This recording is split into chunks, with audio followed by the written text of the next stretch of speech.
Para nosotros entender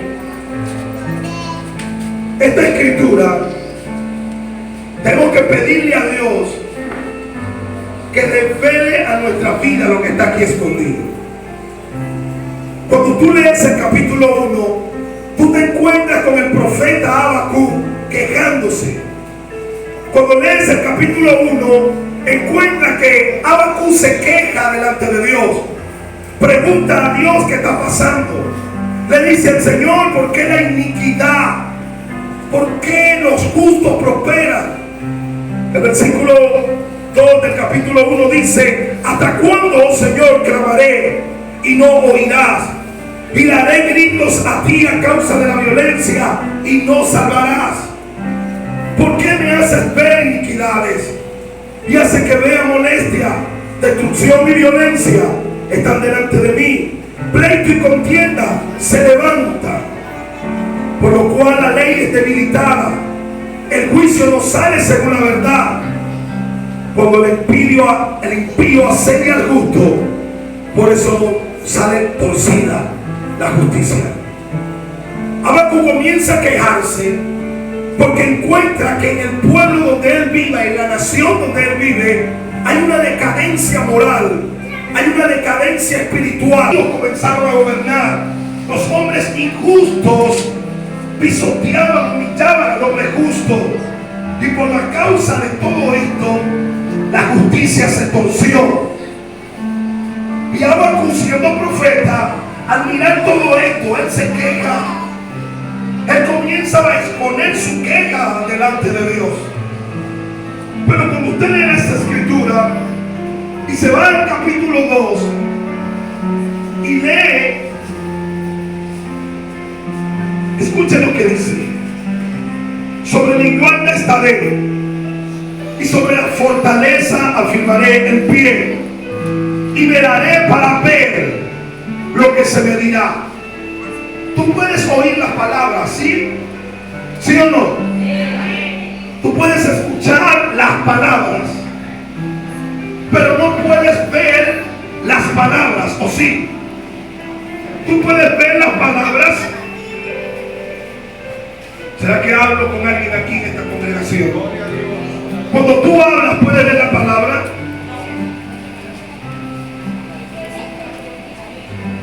Solamente escuchas palabras, mas no ves las palabras. Pero el profeta dice: velaré para ver lo que se me dirá. Porque todo hombre y mujer de fe, él escucha y vela, vigila sobre la palabra que es hablada por Dios, para ver el día en que ella se cumple. Escuche lo que dice el profeta. Y el Señor le respondió y dijo: escribe la visión y declárala en tablas, para que corra el que leyere en ella. Hay cosas que Dios nos dice a nosotros que debemos escribirlas, aunque parezca una locura, o por incredulidad, o porque tienes mucha fe. Escribe lo que Dios te habló. Escribe lo que escuchaste de parte de Dios. Escribe lo que escuchaste de parte del pastor, la pastora, el predicador, el profeta. Siempre trata de escribirlo. Cómprate un cuaderno y escribe. Y vela, vigila sobre esa palabra, esperando el tiempo en que se vaya a cumplir. Y revisa de vez en cuando aquel libro o cuaderno escrito para recordar lo que Dios habló a tu vida. ¿Por qué usted cree que la Biblia está escrita? Porque si todavía se estuviera dando como antes de Moisés, que era de boca en boca, de palabra en palabra, de oído en oído, hasta el día de hoy se hubiera perdido la esencia. Gracias a Dios que en los tiempos de Moisés se descubrió el papiro y se logró escribir. Y hoy tenemos la palabra de Dios. Aquí está escrito en ella muchas cantidades de promesas, amado hermano, para ti, para mí, para tu familia, para tu esposo, para tu esposa, para tus hijos, tus hijas, para tu negocio, para tu ministerio, para tu ciudad, para tu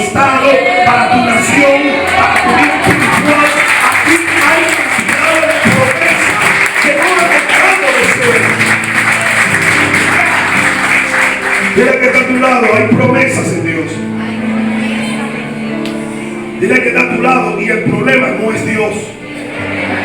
El problema eres tú,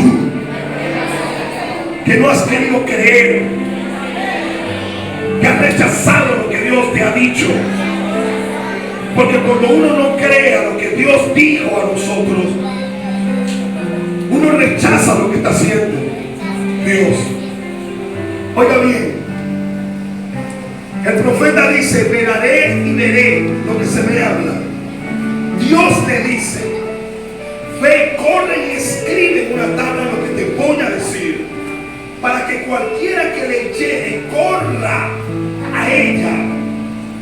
Luego le dice el Señor: aunque la visión tardare aún por un tiempo, diga visión, más se apresurará hacia el fin y no mentirá. Aunque tardare, espéralo, porque sin duda vendrá, no tardará. Aunque esto es una profecía de la venida del Señor, también aplica a cada uno de nosotros según lo que Dios nos habla.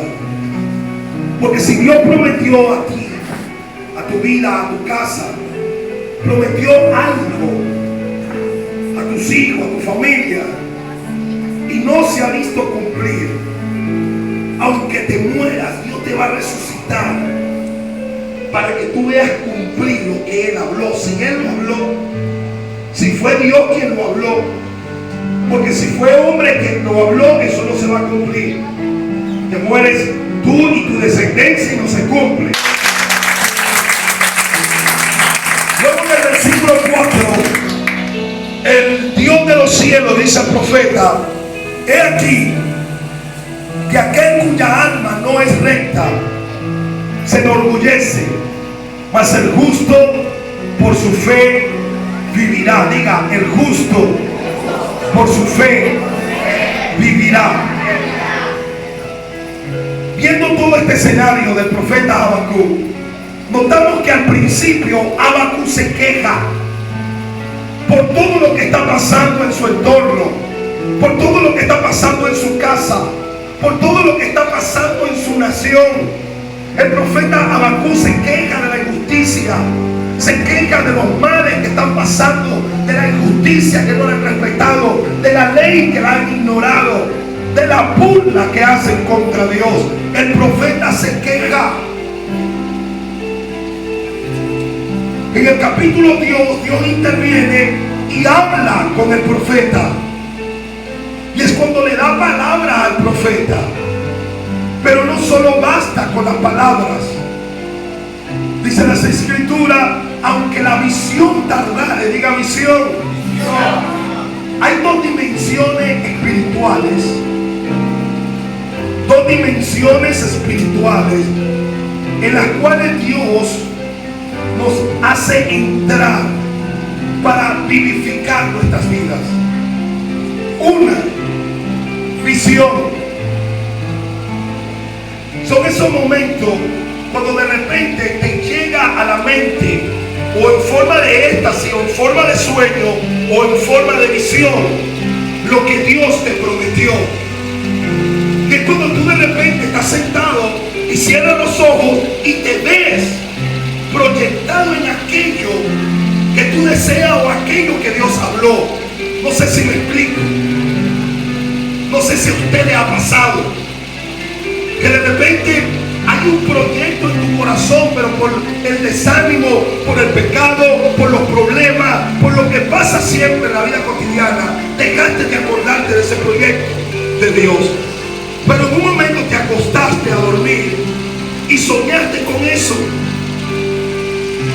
Es el sueño, la visión y el éxtasis son lenguajes del Espíritu Santo.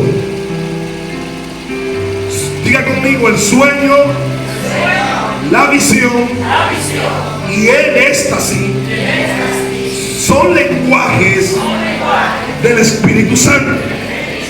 Y es cuando Dios nos acostamos a dormir y de repente soñamos con lo que Dios nos dijo. O de repente tú estás sentado y cierras los ojos y ves todo hecho ya de lo que Dios habló. O de repente estás cocinando o por el camino y tienes una visión, un éxtasis, y vives aquello que Dios ya te ha mostrado pero que no se ha cumplido. Yo no sé si usted ha vivido esta experiencia, pero si no la ha vivido, pídale a Dios para que la viva, para que tengas esa experiencia. Hay dos dimensiones que Dios te permite entrar para poder creer a su promesa. Uno, visión.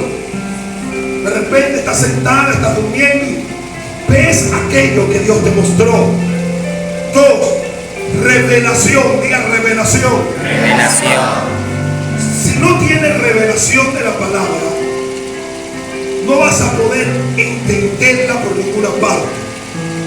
Decía hace poco en el retiro que hoy día muchas organizaciones han quitado la palabra revelación para poner la palabra Dios arroja luz. Pero la palabra revelación siempre ha existido en los términos bíblicos. Revelación significa sacar de lo oculto a la luz lo que estaba escondido. Revelación significa descubrir el velo para ver lo que está adentro. Eso significa revelación. Entonces la revelación de la palabra es cuando tú le estás leyendo y Dios te muestra con claridad lo que significa las escrituras. Y a eso vamos. Primero en el capítulo 1, Habacuc se queja. Habacuc se está quejando por lo que está viviendo y lo que está pasando en su alrededor. Y muchas veces nosotros, hermano, nos quejamos por lo que está pasando en la casa. Nos quejamos por lo que está pasando en nuestra comunidad, por lo que está pasando en Venezuela, por lo que está pasando en las naciones. No hay nación segura ahorita. Todas las naciones del mundo están siendo sacudidas, están siendo tribuladas. Todas. No hay ninguna nación segura ahorita. Todas están pasando por lo que habló el Señor Jesucristo en el libro de Mateo. Serán señales para el día de su venida.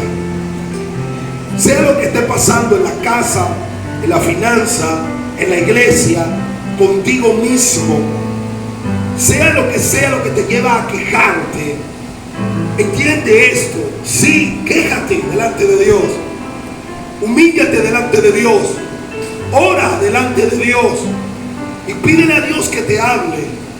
Pasó con el profeta, su principio es quejas, no entiende, está confundido por lo que está pasando. Luego en el capítulo 2, Dios le habla al profeta. Y no basta con que Dios hable, no basta con que Dios diga una palabra. Todos los hombres en la Biblia, aunque creyeron a la palabra, esperaron una manifestación de Dios. Dios te da la palabra y tú tienes que esperar una manifestación de Dios. Así es en el ministerio, así es en el llamado, así es las cosas de Dios. Dios te da la palabra y luego tú esperas la manifestación de Dios. Dios le dijo a Abraham, le dijo: te haré padre de multitudes, te haré bendición y serás de bendición y serás padre de multitudes. Le dio la promesa, pero luego le dijo: espérame. Y fue cuando Dios hizo el pacto con Moisés. Jesús le dijo al pueblo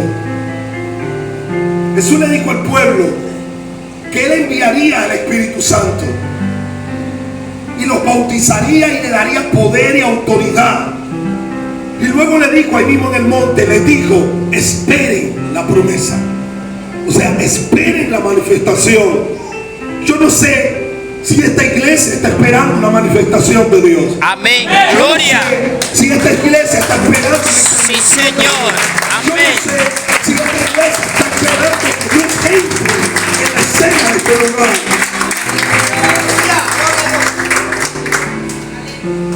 No sé qué haya pasado con tu vida, no sé qué haya pasado en tu entorno, amado hermano, amada hermana, pero Dios siempre está dispuesto a restaurar todo.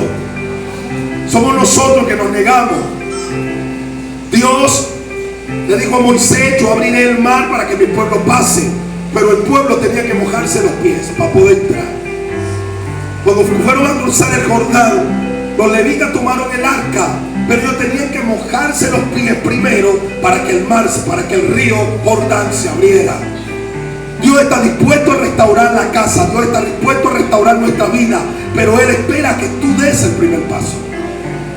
Cuando tú des el primer paso, Él se manifiesta. Así sucede con los milagros, así sucede con la finanza, así sucede con el ministerio. Dios te dice que te va a usar, pero si no predicas, ¿cómo te va a usar? ¿Cómo va a hacerlo Dios? Cuando tú ves al profeta se queja en el capítulo 1. En el capítulo 2 decide una palabra de Dios y su pensamiento cambia. Pero en el capítulo 3 recibe Habacuc una experiencia. La Biblia habla que los profetas anunciaban a Cristo, anunciaban la resurrección, anunciaban el sacrificio de Jesús. Muchos profetas vieron la resurrección de Cristo. David la vio y dijo: no dejará que tu santo vea corrupción en el sepulcro. Job la vio y dijo: aunque mi carne desfallezca, dice, y aunque él me matare, en él esperaré. Lo dijo Job. Y otros profetas hablaron de la resurrección, pero Habacuc no habló de la resurrección. Él vivió la experiencia de la resurrección. Y esto fue lo que hizo que la vida de Habacuc cambiara. Escuche. Dice en el capítulo 3, versículo 2: Dios vendrá del Tamán. Versículo 3: y el santo del monte de Parán.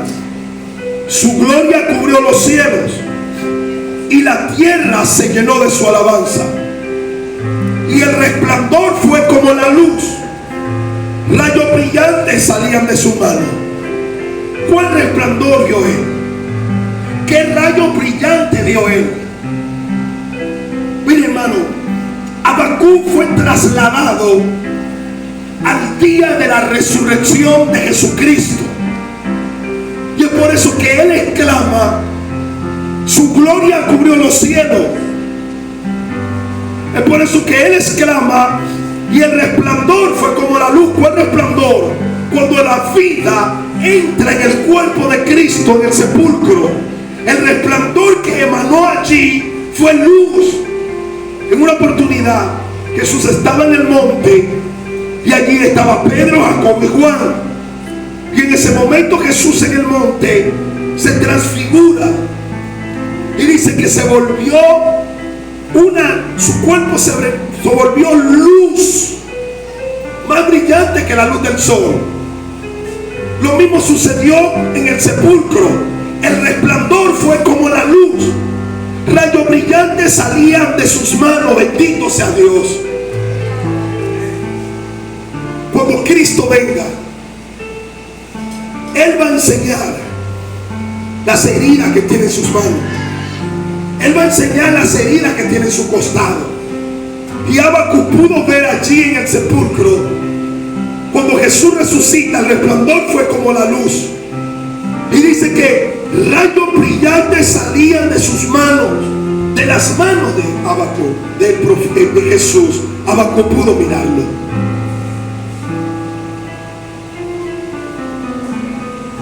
Y dice: y allí estaba escondido su poder. ¿Dónde? En la resurrección. Diga conmigo: en la resurrección.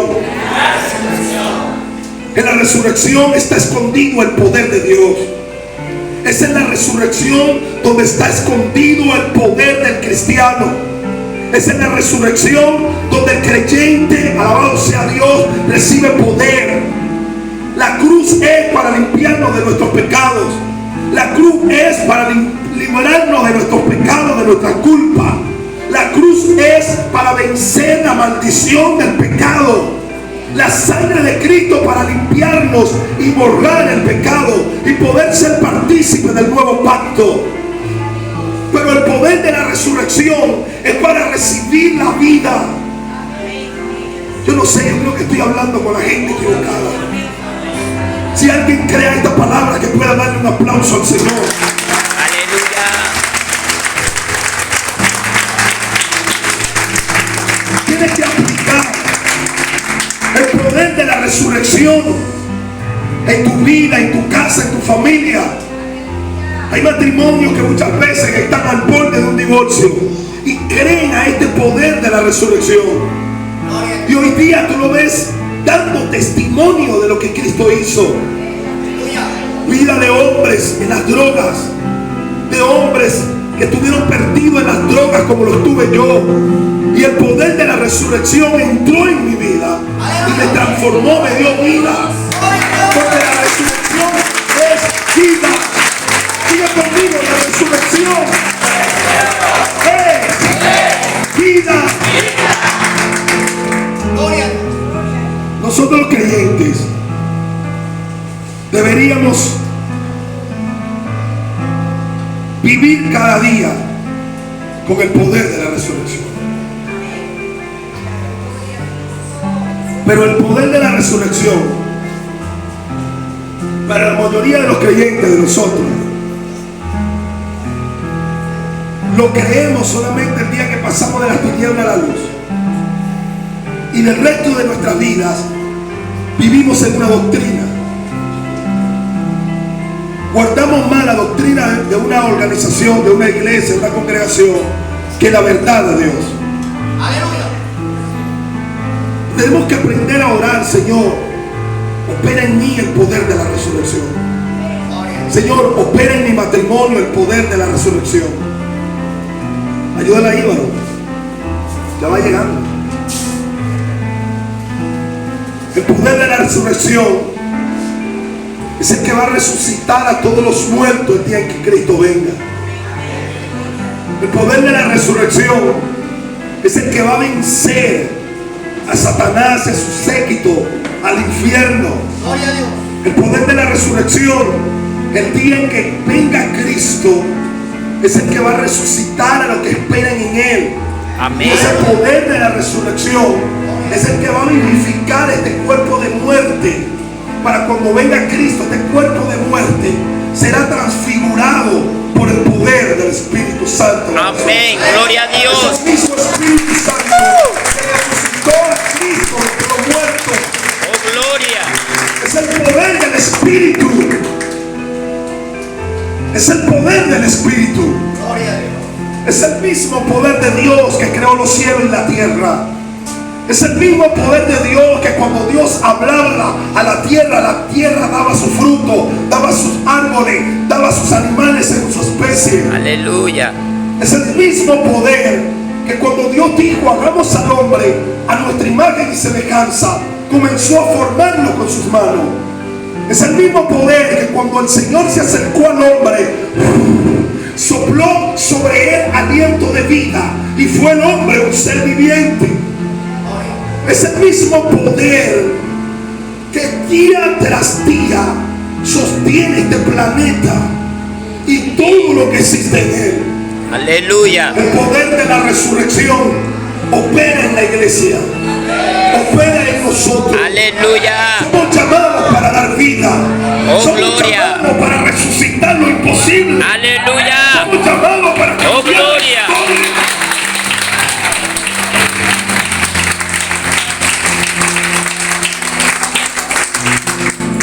Dile al que está a tu lado, díselo con autoridad, ¿cómo quieres terminar tus días?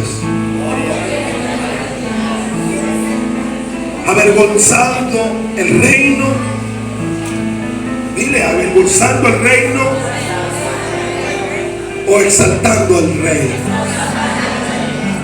Todos los que estamos aquí tenemos dos caminos, por así decirlo. Terminar nuestros días, amado hermano, marcando la historia. Yo quiero marcar la historia, pero de forma correcta. Si Dios permite morir en 120 años, que así sea. O si permite recortar mis días, porque uno nunca sabe. Usted quizás se planifica 20, 80 años más y tú no sabes si Dios te va a quitar el día de mañana la vida. Sea lo que sea, el día que sea, que Dios haya determinado que podamos haber marcado la historia.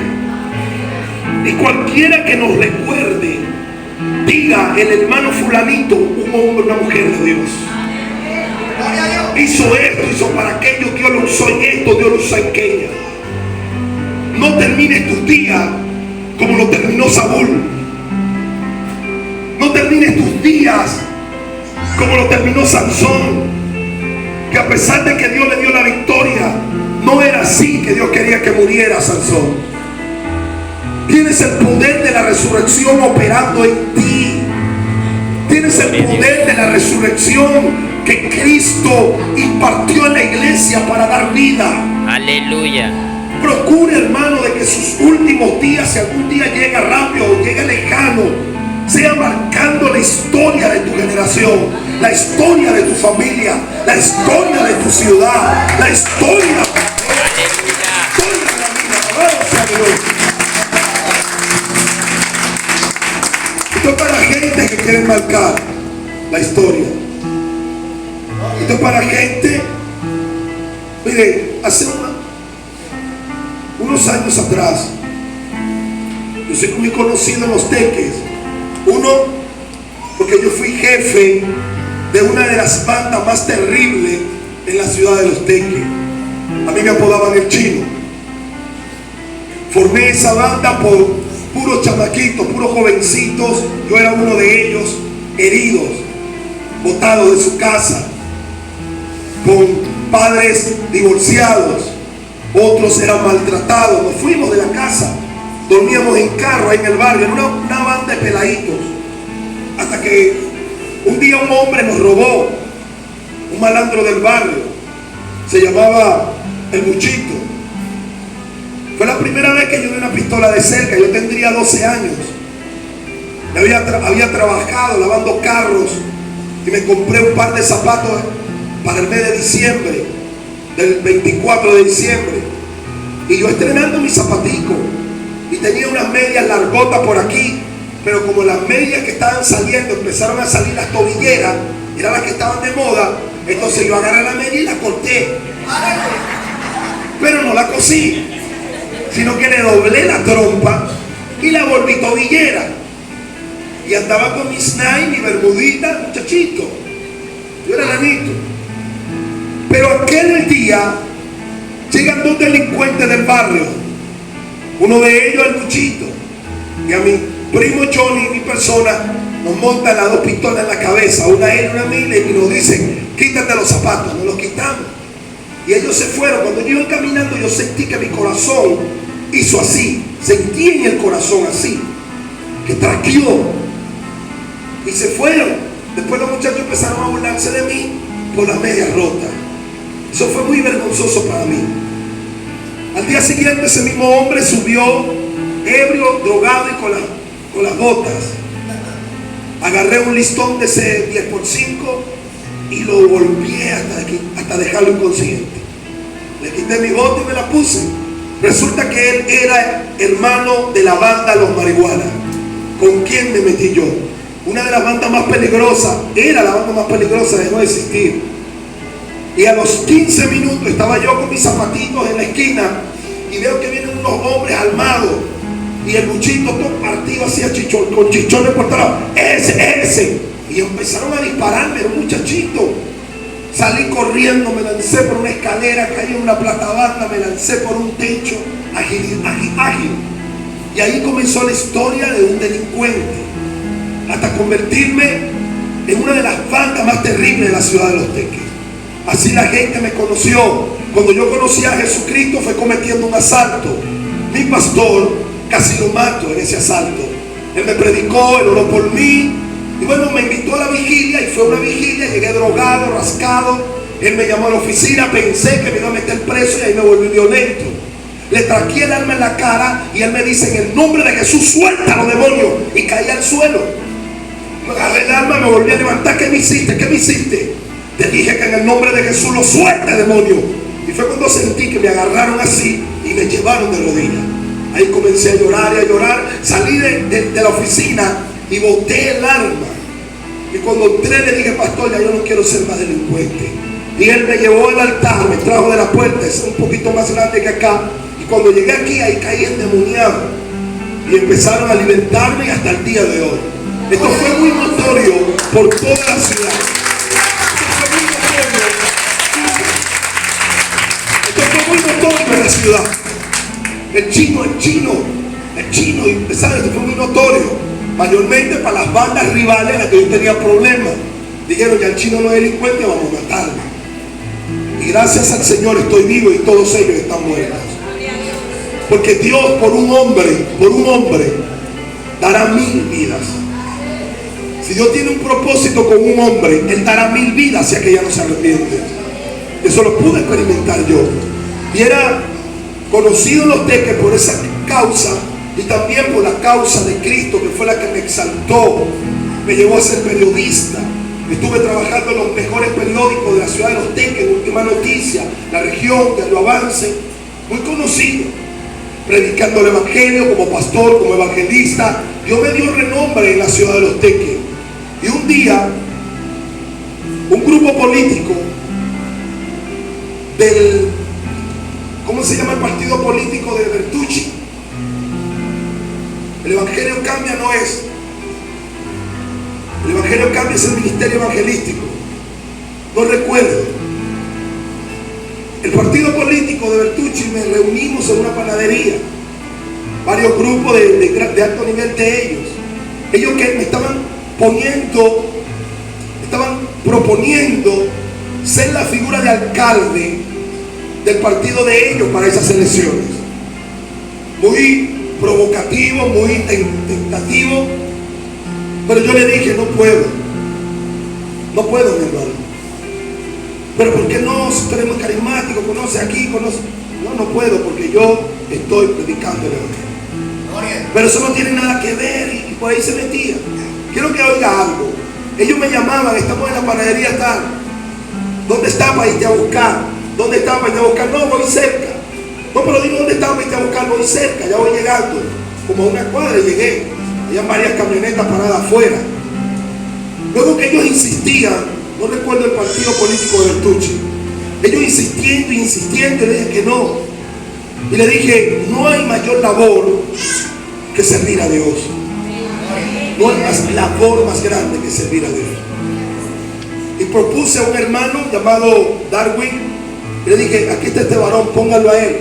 Él está dispuesto a ser la figura de alcalde para su partido. Bueno, ellos se disgustaron un poco, oramos, y cuando íbamos saliendo, estaba yo vignando, y eran como las 9, y yo esperaba que me iban a dar la cola. Bueno, prendieron sus camionetas y se fueron. 4 camionetas, se fueron. Y le dije a Darwin: yo pensé que me iban a dar la cola. La cola ya no le sirve. Cuando tú no le sirve, así hace. Así es el diablo. El diablo te usa mientras tú sirves a Dios para dañar lo que Dios ha puesto en tus manos. Y después que no le sirves, el diablo te deja. Y cuando él te deja, todos ya te han dejado. Pero el que nunca te va a dejar se llama Jesucristo. Porque hay poder en la resurrección. Hay poder en la resurrección. Hay poder en la resurrección. Mire, hermano, y le doy gracias a Dios que no me volví loco ese día. Ese partido en Los Teques perdió todo. Eso no llegaron ni de último. No sé de dónde se metieron. Perdieron todo. Recuerdo que el día de las elecciones estuve como testigo de mesa. Y allá es un peligro ser testigo de mesa. Lo digo abiertamente porque todos los chavitos están empistolados ahí. Y uno cristiano ahí con la Biblia, ¿qué pasa? ¿Y va a ser uno testigo de qué? Y recuerdo que ese día llegó la alcaldesa que estaba compitiendo con la gente de Bertucci, Wisely Álvarez. Esa se metió a toda la iglesia en el bolsillo. Y después que ganó, persiguió a la iglesia esa mujer. Y yo recuerdo que estaba así parado como el varón en la puerta del lugar de la mesa de escrutinio. Y cuando ella pasa, para el camarógrafo al frente y me graba ahí, yo parado. parado ahí normal. Y ella se paró, como ella era chiquitica, salgo yo tras de ella. Y salió el grupo y la gente. Y después de la noche en la casa me mandan mensajes: varón, ¿qué está trabajando con la alcaldesa, varón? Y yo: no, saliste en televisor. Cuando pongo el canal sale ella ahí, yo al lado de ella. ¿Ah? Me imagino aquella gente que quería que fuera el alcalde viéndome al lado de Luiseli. Mi Dios bendiga a Luiseli, Dios permita que conozca a Cristo. Amado hermano, el poder en la resurrección. Si usted aplica la sangre de Cristo en su casa, usted va a ser protegido. Si usted aplica la promesa de Dios en su vida, en su casa, usted va a ser prosperado. Si la cree y la obedece. Si usted aplica el poder de la resurrección en su casa y en su familia, usted va a recibir vida en todo lo que haga. Usted va a recibir vida en todo lo que haga. Porque el poder de la resurrección es vida. Póngase sobre su pies. El poder de la resurrección es vida. Diga conmigo: el poder de la resurrección es vida. Alabado sea Dios. Oiga bien. Oiga bien.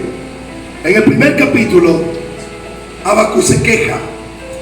Tiene quejas por lo que está viviendo, por lo que está atravesando, por lo que está pasando.